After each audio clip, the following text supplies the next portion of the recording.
धीर बुद्धि वाले उसने परमाति घोर तपों के द्वारा पूरित कर दिया था और मतंग मुनि के पुत्र ने उसकी उपासना भली भांति से की थी। मंत्रिणी के समीप में उपस्थित हो गई थी और उसने उससे वरदान का वरण करने के लिए कहा था। वह भी समस्त मुनियों में परम श्रेष्ठ था और मातंग तपों की खान था। उसने समीप में उपस्थित श्यामला देवी के आगे यही कहा था। मातंग महामुनि ने, हे देवी, मुझे आपकी केवल स्मृति ही से समस्त सिद्धियां अणिमा आदि हो जावें और अन्य भी सब विभूतियां भी हो जावें। हे अम्ब, तीनों भुवनों में मुझे कुछ भी प्राप्त करने के योग्य न रहे। केवल आपके चरित की स्मृति से ही सभी ओर से मुझे सब कुछ की प्राप्ति का समय हो जावे और आपका मेरे समीप में उपस्थित हो जाना भी निष्फल न होवे। इस रीति से मैं दूसरा वर मांगता हूँ, उसको भी हे अंबिके आप पूर्ण करिए। पूर्व में मेरा हिमवान के साथ परिहास वाला सौहार्द था। क्रीड़ा में मत उसने कुछ अवाच्य वचन कह डाले थे। उसने कहा था कि मैं गौरी का गुरु हूँ, ऐसी बहुत आत्म प्रशंसा की थी। उसका वह वाक्य ऐसा था कि मेरे पास कुछ भी उत्तर नहीं था, क्योंकि उसमें अधिक गुण था। दोनों में गुणों की समता मित्रों में हो तो ठीक है, यदि किसी में भी अधिक गुण होते हैं तो एक के कारण से दूसरे में भी सप्रिया हो जाया करती है। गौरी गुरुत्व की शलाघा के लिए प्राप्ति कामना वाले मैंने तप किया था। सो हे मंत्रिणी नाथे, अब आप मेरी पुत्री हो जावे, क्योंकि मेरे नाम से आप विख्यात होंगी, इसमें संशय नहीं है। मातंग महामुनि के इस वचन को सुनकर ऐसा ही होगा यह कहकर वह तिरोहित हो गई थी और मुनि बहुत प्रसन्न हुए थे। उस समय में मातंग मुनि के स्वप्न के प्रसन्नता से कर्णावतन से एक तापिज की मंजरी प्रदान की थी। उस स्वप्न के प्रभाव से मातंग की सहधर्मिणी ने, जिसका नाम सिद्धिमती था, गर्भ में लघु श्यामा को धारण किया था। उसी से जो समुत्पन्न हुई थी, इसी कारण से मातंगी कही गई है। वह लघु श्यामा भी कही गई थी क्योंकि उसकी मूल कंद भूश्यामा थी। मातंग की कन्याएं बड़ी सुंदर थी तथा करोड़ों थी। लघु श्यामा, महाश्यामा, व्रंत संयुक्त मातंगी अंग शक्तित्व को प्राप्त हुई, प्रियक प्रिया की सेवा किया करती हैं। एक कुंभ संभव यही मातंग कन्याओं की उत्पत्ति है। लोहादी से निर्मित सप्त कक्षा शालाएं भी कह दी गई हैं। श्रीनगर त्रिपुरा सप्त कक्षा वर्णन। श्री अगस्त्य जी ने कहा, लोहादी 7 शालाओं के रक्षक भी होंगे ही। हे प्राज्ञ, अब आप उनके नामों को भी बतला दीजिए, जिससे मेरे मन में संशय का छेदन हो जावे। श्री हयग्रीव जी ने कहा, हे कुंभ संभव, अनेक प्रकार के वृक्षों के महान उद्यान में समस्त लोकों के भक्षण करने वाला, जिसका श्याम शरीर है, वह महाकाल विद्यमान रहता है। वह श्याम वर्ण की कंचुकी के धारण करने वाला था और मद से उसके लाल नेत्र थे, तथा ब्रह्मांड के प्याले में वह विश्व रसायन का पान किया करता है। घन के समान श्याम वर्ण वाली की, और जो काम से आर्द्र थी, कटाक्षपात कर रहा था। कलनात्मक कल्प के अंत में वह सिंहासन पर विराजमान रहा करता है।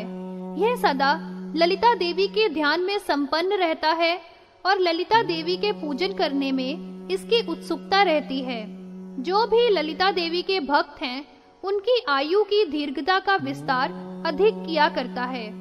काल मृत्यु जिनमें प्रधान है, ऐसे अनेक किंकरों के द्वारा वह सेवित रहता है। महाकाली और महाकाल ये दोनों ही ललिता देवी की आज्ञा के प्रवर्तक हैं। ये प्रथम मार्ग में वास करने वाले संपूर्ण विश्व को कलित किया करते हैं। उसी मतंग का यह कालचक्र आसंता को प्राप्त हुआ था। यह 4 आवरणों से उपेत था और मध्य में मनोहर बिंदु था।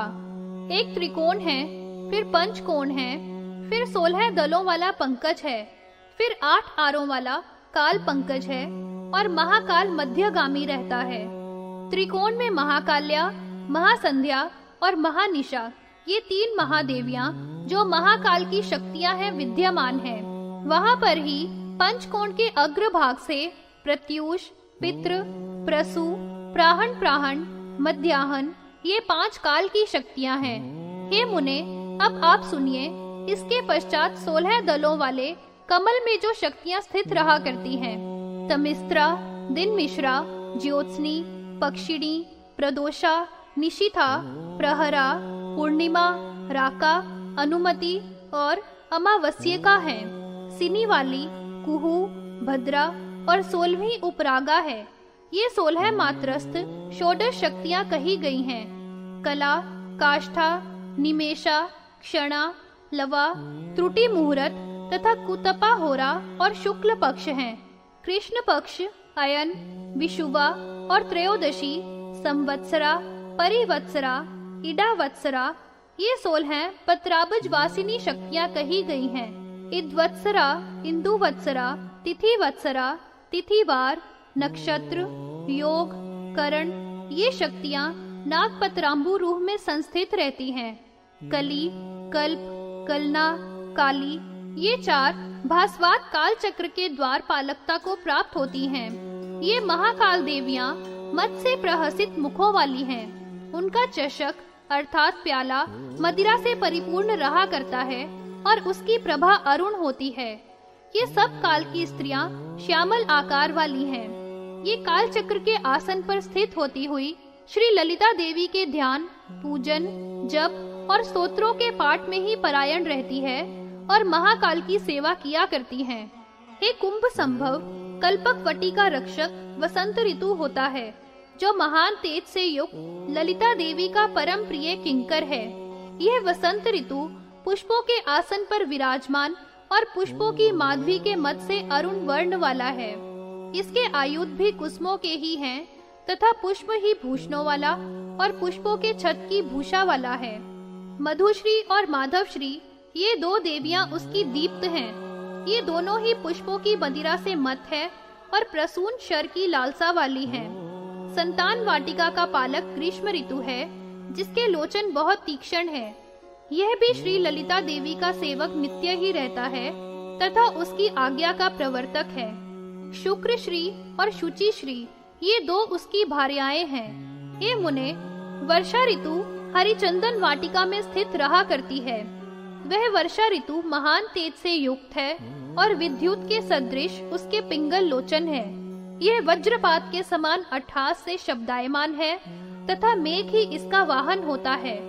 मेघों के कवच से यह ढका हुआ रहता है और मणियों के कारमुख वाला है। यह भी ललिता देवी के अर्चन, ध्यान और स्तोत्र पाठ में तत्पर रहा करता है। यह विंध्य मंथन त्रैलोक्य के आह्लाद का देने वाला है। नभ श्री, नभस्य श्री, स्वर, स्वार, स्वर मालिनी उसकी शक्तियां हैं। अम्बा, दुला, निर्ली, अभ्रयंती, मेघयंत्रिका, वर्षयंती, चिबुणिका और वारीधारा, वर्षंती, ये 12 जो महान नेत्रों वाली हैं, इसकी शक्तियां हैं। उस ऋतु की ईश्श्री और ऊर्जश्री 2 प्राण नाभिकाएं हैं। अपने उठाए हुए पुष्प मंडलों से उन दोनों के द्वारा जल का भली भांति हरण किया जाया करता था। श्री कामेश्वर ही योषित का जो महासामरस्ती थी, ये अभ्यर्चन करती हैं। उन सबके साथ जो वर्षा ऋतु की शक्तियां हैं, वे श्रम से उत्थित पुष्प मंडलों से सदा ही संपन्न हैं। जो ललिता के भक्तों के देश हैं, उन पर कृपा से संपदा के द्वारा भूषित किया करती हैं। उनके शत्रुओं की वसुधा को अनावृष्टि से पीड़ित करता हुआ देवी का किंकर जलदागम वर्तमान रहता है। मंदारों की वाटिका में सदा ही शरद ऋतु निवास किया करती है। वह श्रीमान लोगों के चित्त को प्रसन्न करने वाला उस कक्षा की रक्षा करता है। हेमंत ऋतु हिम से शीतल विग्रह वाला होता है। यह सदा ही प्रसन्न मुख वाला है और ललिता देवी का बहुत ही प्रिय किंकर है। अपने में समुत्पन्न कुसुमों के संभारों से यह परमेश्वरी की अर्चना किया करता है। ज्वल नार्दन यह पारिजात की वाटिका की सर्वदा रक्षा किया करता है। सहश्री और सहस्यश्री ये 2 परम शुभ उसकी पत्नियां हैं। उन अपनी उत्तम नारियों को साथ में लेकर यह विश्व पाविनी अम्बा ललिता का समर्चन किया करता है। कदम्ब वन की वाटिका की शिशिराकृति रक्षा करता था। हे मुनि श्रेष्ठ, हे कुंभ संभव, यह शिशिर ऋतु है। वे सभी जगह कक्षा उसी से शीतल भूतल वाली है। उसमें निवास करने वाली शिशिराकृति श्यामा देवता है। तपश्री और तपस्यश्री ये 2 उसकी उत्तम स्त्रियां हैं। उन दोनों के ही साथ वह विश्व पाविती ललिता देवी का अर्चन करता है। अगस्त्य जी ने कहा, हे गंधर्व वदन, श्री संपन्न अनेक वृक्षों के सप्तक से प्रथमोध्यान का पालक महाकाल मयाश्रित है। चतुर्शारण चक्र आपने उसका कीर्तित किया है। अन्यों का 6 ऋतुएं कल्पोध्यान वाटिकाओं में पाला है, यह भी सुना है, और आपसे चक्र की देवियां नहीं सुनी है। अतएव वसंत आदि चक्र के आवरण देवता आप क्रम से बताइए, क्योंकि आप तो महान सर्वज्ञ महापुरुष हैं। श्री हयग्रीव जी ने कहा, हे मुनि श्रेष्ठ, आप उन चक्रों में स्थित देवताओं को श्रवण कीजिए। पहले हमने काल चक्र बता दिया है, अब वासंत बताया जाता है। त्रिकोण पंचकोण नागछद सरोरूह है, 16 आर है, ऐसा सरोज है, फिर 24 है। 7 आवरणों से युक्त चतुरस्त्र जान लेना चाहिए। उसके मध्य में बिंदु चक्र में स्थित महान द्युति वाला वसंत ऋतु है। उसके एक के साथ 2 प्रियाएं संलग्न रहती हैं, जिनके नाम मधुश्री और माधवश्री हैं। दोनों के स्तनों को अपने एक एक हाथ से ग्रहण किए हुए है। उन उरोजों को अपने दोनों हाथ से निपीड़ित करता है और सौरभ से समन्वित है। वह सौरभ वाली मदिरा पुष्पों से संयुक्त है और उसका चपक भरा हुआ है और पिशित भी है, इनका वहन कर रहा है।